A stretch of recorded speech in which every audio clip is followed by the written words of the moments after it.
There's an old saying that if you can't fight, you wear a big hat. And I certainly wouldn't want to go toe-to-toe with the man I'm meeting in here today. He's not just big, he's a giant.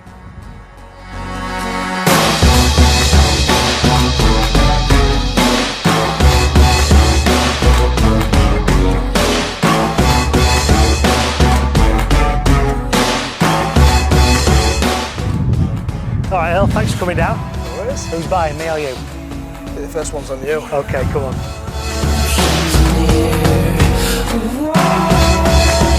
Hiya, mate. I'll have a pint, please, and a pina colada for my friend. Please, yes. Well, we've got tons to talk about, but before we go outside and do that, just tell us a little bit about where Huddersfield are now. You're out of the cup. That was slightly controversial, just to make an understatement. But how would you assess the season so far, and what do you think you can do as a team this year? To be honest, I think we've had a bit of a shocker. It's a horrible start to the season, and we didn't exactly leave off. So it didn't start where we left off last year. It's been disappointing, and we need to get back on track. And controversial circumstances with the Challenge Cup, and very disappointed with what happened in that game. But you've got to move on, and as a team now we need to improve, get better, and make sure we're putting some big performances. We've let ourselves down a little bit in the fans, so we know we need to get back on track. I'm sure we'll do that. It's a long season, and seeing as the league leaders means nothing these days, we'll just push for the playoffs. If anybody wants to know, our love's getting low. Earl, first question as a fully paid up member of the Prop Forwards Union. The benchmark for forwards in the Super League era are Bradford's awesome foursome. If we're saying the game has evolved over the last 10 years, how would they go in today's game? If they were lining up in their pomp next weekend, would they still be the dominating force that they were, or has the game changed? The game has definitely changed, fitter players and fitter props, and they seem to have adapted the game more ball handling wise. But the awesome foursome, they have some skill about them as well, and the likes of Paul Anderson, Joe Vangnar, they could pass the ball, and they were probably a bit smarter than some of the previous players, and I think that's where they had a little bit of a mixture as well. They had the people that could go forward. Stu Fielding was a freak as well, freak of fitness levels, and I think they would have gone well to this day, but there's a few things you would have looked at around them, especially the likes of Paul Anderson. I don't think he'd have been happy making 30 odd tackles in the middle, and he's already told me some of the rules that he had in his teams, especially at Saints, when he made a tackle, he didn't even have to run back. He had to be at marker, that was the rule, and I love that rule myself. Let's talk about you. Were you always going to be a rugby league player? Was it something you showed an aptitude for at a very early age? I'm a person who was very late developing, like a lot of people. Growing up, I was not particularly good at everything. I was just a big lad, as always. Just marched down the field and played a little bit of rugby because that's all I could really do. I've always had my family background as well. Wrestling is not something I've ever wanted to get into before people start asking me, because I often get that question, and I was like, you know what, it might have been pretty good fun to get involved in, but it was always rugby. My granddad played for Halifax a long time ago, and I wanted to follow in his footsteps as much as anything else. My dad was in the police force, so I'm very proud of what he's achieved, but rugby was always the direction I was taking, and it's done me well so far. What was it like to run out for Huddersfield for the very first time? What do you remember about your first game as a Huddersfield Giant? Not a lot. I think I got knocked out, and that happened for the first 5 games. I think when you're coming through, and I'd have been 18 years old, really raw, not really. Didn't understand the game as such. I was only really getting into it, but I was given an opportunity by Tony Smith, and he put me out there, and I had a dig, and it was at London the first game. I think it might have been at the Valley, and it was a tough encounter. I'm going to talk to you more about Tony Smith and sort of combine it with your England career in just a moment. So if we sort of move on to the John Sharp era at Huddersfield, you had a taste of near success, a Challenge Cup final, a first appearance in the playoffs. I think you were beaten at Hull, weren't you, in the first round? What was it like there? Did you feel as though you were part of a group of players who maybe could have, maybe should have won something during John Sharp's time? To be honest, it was a tough period. That it was almost like a transitional one where we had some great players that put the body on the line for each other, and probably not as much quality as the teams that I've been playing in lately, but a team that really wanted to work for each other. And we seem to do a lot of things and overachieve almost. I know that's where it started becoming more professional. The structures in place at Huddersfield started developing, and the way we're bringing players through as well. So I think that's where it all started, really. There's plenty more to talk about. Nathan Brown, Paul Anderson, England and the future. Let's go for a stroll down by the river. Sounds romantic, I don't think it's going to be, and find out a bit more. If anybody wants to know, our love's getting low. Why did it never actually pan out when Nathan was there? Flattered to deceive would be a rude expression, but I think, you know, someone who does punditry, you sort of know what I'm meaning by that.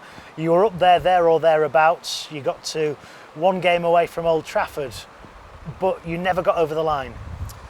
Yeah, again, every season that we had and the disappointments that we had, we were told, you know, basically it was because we wasn't good enough. And we look at the results, and we lost to Leeds, who eventually went on to win the final, and we lost to them by 4 points. And you think, oh, we were just so close, and like you say, we didn't quite get over the line, and we probably should have done, but we just wasn't good enough. The experience as well, I think we lacked a little bit, and you got a team like Leeds who are proven winners and all been there and know how to act under the toughest situation. We didn't deal with it as well as we could have done.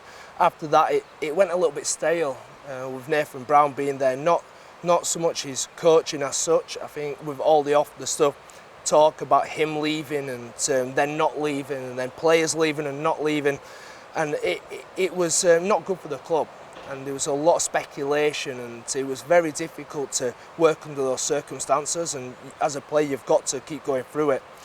We didn't react well to that, and him going probably helped us a little bit, but it was a shame because he is a fantastic coach. On to Paul Anderson, Baloo. You've won a trophy, the League Leaders' Shield. It's often debated what the merits of winning that are. As someone who's won it, where does that rank in your career achievements? That's a bit of a harsh question because I haven't really achieved that much, unfortunately. Playing Super League and playing for Huddersfield, we haven't won very much, and for me it's a massive achievement in the sense that I've actually won something, and we've come top of Super League, which is something I can die with now. I can take that with me and think, do you know what, I had a crack.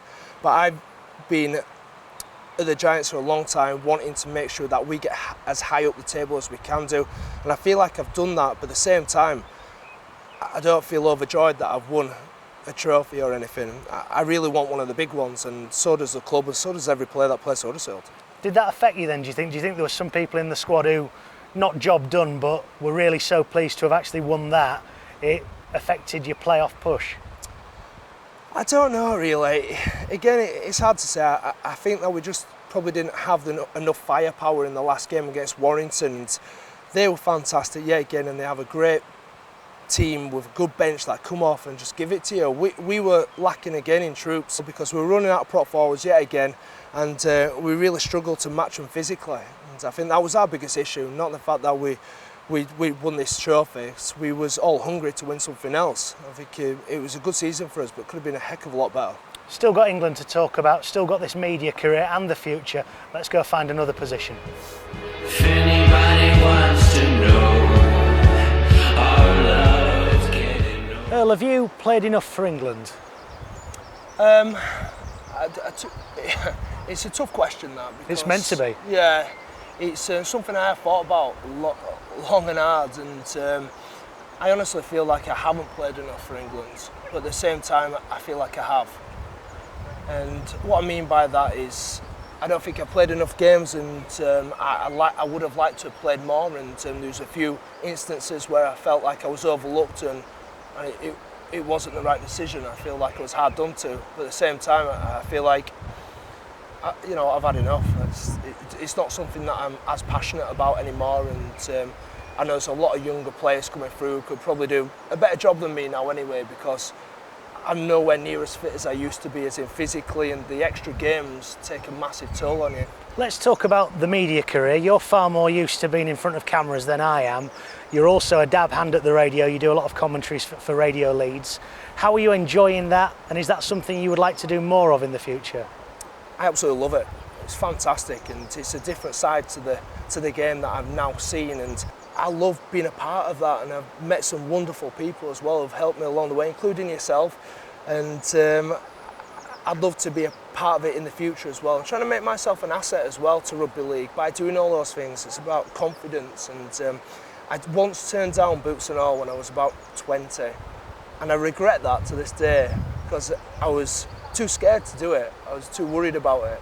So I always thought, do you know what? I'm never turning anything else down again like that.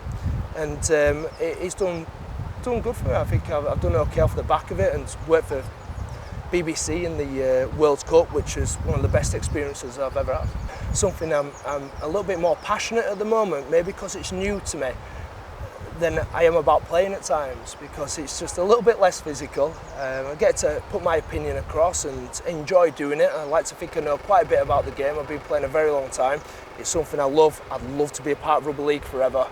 But playing, it's just what I do at the moment.